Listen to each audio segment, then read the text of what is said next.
All right, compost fans, welcome back for another deep dive. You know, we love to get our hands dirty, and today we're really diving deep into the fascinating world of compost. Yeah, getting into the nitty-gritty. Exactly. So we're cracking open chapter 6 of our favorite composting guide. Yeah. And we're going to help you all become compost managing masters. Yes, you will. So think about it. You know, you've got all those kitchen scraps, you've got yard waste, and we're going to turn that into seriously amazing soil. So to really break it down, chapter 6 is all about balance air and then tackling those composting curveballs. Yeah, and I think what's really fascinating about this chapter is it really gets to like the microscopic level of what's happening inside your compost pile. You know, all those little decomposers breaking everything down. Right. It's really all about managing your compost to make sure they have the right environment to work their magic. I like that. You're making me think about my compost in a whole new way instead of just a pile in the backyard. You know? Right, exactly. It's a teeming ecosystem. It is. So let's talk about achieving that perfect balance and moisture level. Yes. Because chapter 6 really stresses how important that is. It's absolutely crucial. You know, those microbes are like tiny chefs whipping up a gourmet meal, but if their kitchen's either a desert or a swamp, they're not going to be very productive. All right. We want to aim for that Goldilocks zone of moisture. Okay. Not too dry, not too wet, but just, right? The chapter actually uses the analogy of a wrung-out sponge. Oh. Damp, but not dripping. I can visualize that. I've definitely had my share of soggy compost mishaps in the past. And I've learned the hard way that keeping a good ratio of browns to greens is essential for that moisture control. Absolutely. But I'm curious, like, what happens when we get it wrong? Say, for instance, the compost is too wet. Well, too much moisture can create an anaerobic environment, which means that it doesn't have enough oxygen. And those beneficial oxygen-loving microbes, they can't thrive, and it can get pretty stinky. Oh, yeah. So if your compost is too wet, the chapter recommends adding more brown materials like dry leaves or shredded paper to help soak up that excess moisture. And it's also important to make sure that your compost bin has proper drainage so that it doesn't get waterlogged. Okay, so well-drained bin, healthy dose browns can dry things out. And on the flip side, if it's too dry, I imagine that would slow things down considerably. Absolutely. Those microbes need moisture to break down the organic matter. It's like trying to bake bread without any water. Right. So if things are looking a little too dry, the chapter suggests adding green materials like grass clippings or even just giving the pile a good misting with water. Okay. It's all about maintaining that optimal moisture level. Gotcha. So we've tackled moisture, but chapter 6 also dives into turning and aeration techniques. Yes. And I've heard varying opinions on how important turning is. Sure. You know, some composters are religious about turning while others take a more hands-off approach. So what's the deal? That's a great question. I think the importance of turning really depends on your composting goals and the type of system that you're using. If we're talking about traditional compost piles, you know, the kind that you just have in your backyard, they definitely benefit from regular turning because it helps to distribute those essential microbes throughout the pile, ensures even decomposition, and it keeps things aerated, which is really key for those aerobic bacteria. So turning is like giving our compost pile a good mix and a breath of fresh air. Exactly. It makes sense that it would promote more efficient composting. And chapter 6 mentions different turning tools and techniques. Is there a best way to turn a compost pile? Again, I think the best method really depends on the size of your pile and your personal preference. If you have a smaller pile, you know, something that's manageable, a simple garden fork or pitchfork works well, but if you have a larger pile, you might consider a compost aerator tool. Oh, yeah. Which is specifically designed to penetrate deep into the pile and create those air channels. I've seen those aerator tools. Yeah. I feel like they would make the job a lot easier. Oh, for sure. Especially for those with larger compost systems. Yeah. And the chapter also mentions compost tumblers. Yeah. How do they factor into turning and aeration? Compost tumblers are great for people who want a faster composting process and don't want to do a lot of manual turning. They're essentially rotating bins that kind of aerate the compost with each turn, making for a more efficient breakdown of materials. So they're a popular choice for people with limited space or those who prefer a less hands-on approach. So it sounds like there are lots of options for ensuring our compost pile gets enough air. Yeah. But even with the best intentions, sometimes things go wrong. Oh, for sure. So what are some of the common composting problems that chapter 6 tackles? I'm ready to put on my problem-solving hat. Okay, well, this chapter is a goldmine for troubleshooting. It covers everything from dealing with excess moisture and odors to managing pests and slow decomposition. Okay, let's start with odors, because nobody wants a stinky compost pile. Nobody wants that. What causes those unpleasant smells, and how can we banish them for good? Well, unpleasant odors are usually a sign that your compost pile has gone anaerobic, which means there's not enough oxygen to support those beneficial aerobic bacteria. This often happens when there's too much moisture or the pile isn't being turned frequently enough. So if my compost pile starts smelling funky, it's a clear sign that it's time to add some browns, turn the pile, and get some air flowing. Exactly. It's all about restoring that balance and creating a happy home for those aerobic bacteria. I love that happy home for bacteria. They deserve it. They do, they do. And what about pests? I know compost piles can attract a variety of critters. Yeah. While some, like earthworms, are beneficial, others can be a nuisance. So how can we encourage the good guys and discourage the unwanted guests? Well, the chapter suggests a few strategies for managing pests. A well-maintained compost pile that's hot enough will naturally deter many pests. Okay. So make sure you're turning the pile regularly to keep it aerated and achieving those high temperatures. You can also use a compost bin with a secure lid to prevent larger animals from getting in. So well-managed compost pile, our first line of defense against pests. Exactly. But what about those pesky weed seeds? Oh, yeah. I've had my fair share of volunteer tomatoes popping up from my compost. Yeah. How can we prevent that from happening? Well, those volunteer plants are a sign that those seeds have survived the composting process. So to ensure that those seeds are killed off, you need to achieve high enough temperatures in your compost pile. Okay. The chapter recommends hot composting methods like the Berkeley method, which can reach temperatures of 131 to 150 degrees Fahrenheit. Wow. And that effectively kills off weed seeds and pathogens. So if I want to avoid those surprise seedlings, hot composting is the way to go. Exactly. It ensures a safe and healthy compost product. Okay, and speaking of healthy compost, Yeah. what about those times when decomposition seems to be moving at a snail's pace? Yeah. What are some of the reasons why compost might decompose slowly, and what can we do to speed things up? Well, slow decomposition can be frustrating, Right. but it's usually a sign that something is off kilter in the composting environment. So the chapter suggests checking a few key factors: temperature, moisture, and the carbon to nitrogen ratio. So it's back to being a compost detective. Exactly. We need to investigate the scene of the crime and figure out what's holding back our compost. I love that analogy. Right. So first, check the temperature using a compost thermometer. If it's below 130 degrees Fahrenheit, it might need a boost. Okay. Adding more green materials or turning the pile to introduce oxygen can help raise the temperature and kickstart those microbes. So if it's too cold for those thermophilic microbes to party, Yeah. we need to turn up the heat. Exactly. And what about moisture? How can we tell if our compost pile is parched?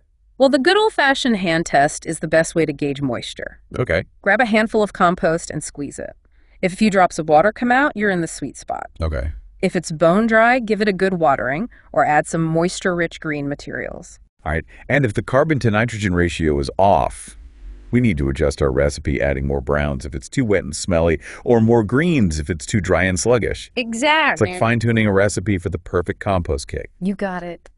It's all about creating that ideal composting environment where those microorganisms can thrive and work their magic. This deep dive into Chapter 6 has been incredibly insightful.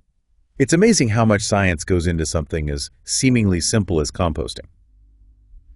But even with all this knowledge, I still have a nagging question. Okay, let's hear it. So we've talked about the ideal moisture level being like a wrung-out sponge, Right. but what about all that excess water that gets squeezed out? Yeah. Does it just drain away, or is it something we need to be concerned about? That's a fantastic question and something that the chapter doesn't explicitly address. Mm-hmm. That excess liquid is actually a valuable byproduct of composting called compost tea. Compost. And that, my friend, is a topic for another deep dive. Compost tea.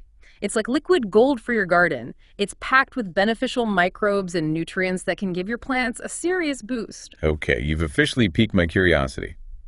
What exactly is compost tea, and how does it differ from the finished compost we've been talking about? Well, compost tea is essentially a concentrated liquid extract of compost. It's made by steeping finished compost in water, allowing those beneficial microbes and nutrients to leach into the liquid. Think of it like brewing a supercharged fertilizer tea for your plants. I'm picturing a giant tea bag filled with compost steeping in a cauldron. Exactly. So we're essentially extracting all that microbial goodness and creating a potent liquid fertilizer. Precisely. And the beauty of compost tea is that it can be applied directly to the leaves of plants, allowing for rapid nutrient absorption. It's like giving your plants a foliar feeding frenzy. I'm already envisioning lush, vibrant plants thriving on their compost tea regimen. But I have to ask, what about those potentially harmful pathogens that we were worried about in the compost pile? Are they also present in compost tea? That's a valid concern. While compost tea is teeming with beneficial microbes, there's always a chance that harmful pathogens could be present, especially if the compost wasn't properly managed. So we need to be cautious about brewing our own compost tea and ensure that our compost is safe and pathogen-free. What are some best practices for making compost tea? Well, there are a few key things to keep in mind when brewing compost tea. First, start with high-quality finished compost that has reached those thermophilic temperatures we talked about earlier. This ensures that any harmful pathogens have been killed off. Okay, so starting with safe compost is crucial. What about the brewing process itself? Are there any special techniques involved? There are two main methods for brewing compost tea, passive and active aeration. Passive brewing involves simply steeping the compost in water for a few days, while active aeration utilizes an air pump to continuously oxygenate the mixture. I'm guessing active aeration is the preferred method. It is generally recommended. Active aeration provides a more controlled environment, ensuring that those beneficial aerobic microbes thrive. It also helps to prevent the growth of harmful anaerobic bacteria that can produce unpleasant odors. So active aeration is like giving those beneficial microbes a constant supply of oxygen, creating the perfect conditions for them to multiply and create that potent compost tea. Exactly. And once your compost tea is brewed, you can apply it to your plants using a sprayer watering can or even a hose end sprayer. I'm feeling inspired to start brewing my own compost tea. It sounds like a simple yet powerful way to enhance my gardening efforts. But before we wrap up our deep dive, I'm curious to learn more about the broader applications of composting. We focus mainly on backyard composting, but I know there are larger scale composting systems out there. You're absolutely right. Composting isn't just for backyard gardeners. It's being used on a much larger scale to address some of our most pressing environmental challenges. I'm eager to explore this aspect further. What are some examples of these larger scale composting systems? Municipal composting programs are becoming increasingly common in cities and towns around the world. These programs collect food scraps and yard waste from residents and process them into compost at large composting facilities. So it's like taking the concept of backyard composting and scaling it up to an industrial level. Exactly. And the benefits are immense. Municipal composting programs help divert organic waste from landfills, reduce greenhouse gas emissions, and produce valuable compost that can be used to enrich parks, gardens, and agricultural fields. It's a win-win for the environment and the community. Are there any other examples of large-scale composting systems? Another fascinating area is the use of composting in agriculture. Farmers are increasingly incorporating composting into their operations to improve soil health, reduce reliance on synthetic fertilizers, and enhance crop yields. So composting is like a natural solution to some of the challenges facing modern agriculture. Precisely.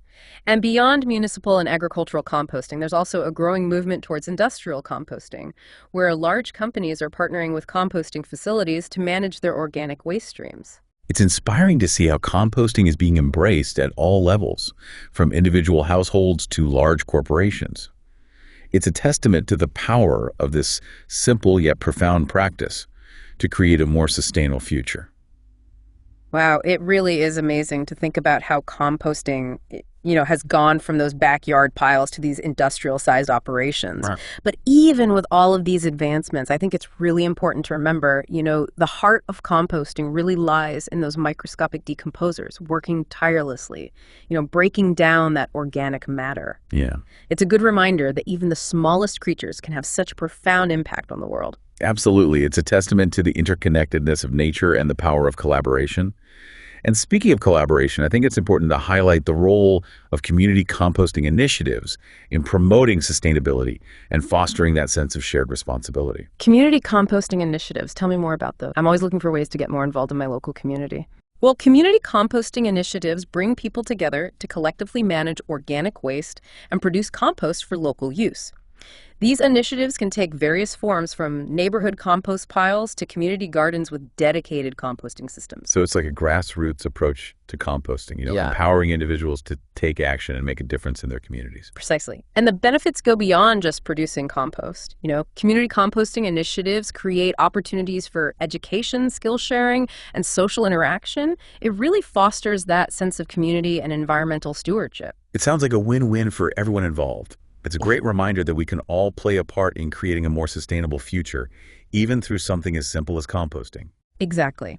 And as we wrap up our deep dive into the world of composting, I want to emphasize that composting is not just a chore or a way to manage waste.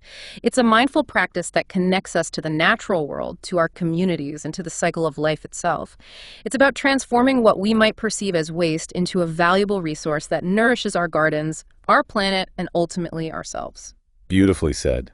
This deep dive has been an eye-opening journey. I'm feeling inspired to take my composting efforts to the next level, not just for my garden, but for the greater good of the planet. Thanks for joining me on this adventure. It's been a pleasure sharing my knowledge with you. Remember, composting is a journey of discovery and experimentation. Embrace the process, be patient, and enjoy the rewards of transforming waste into that life-giving compost. And to all our listeners out there, happy composting.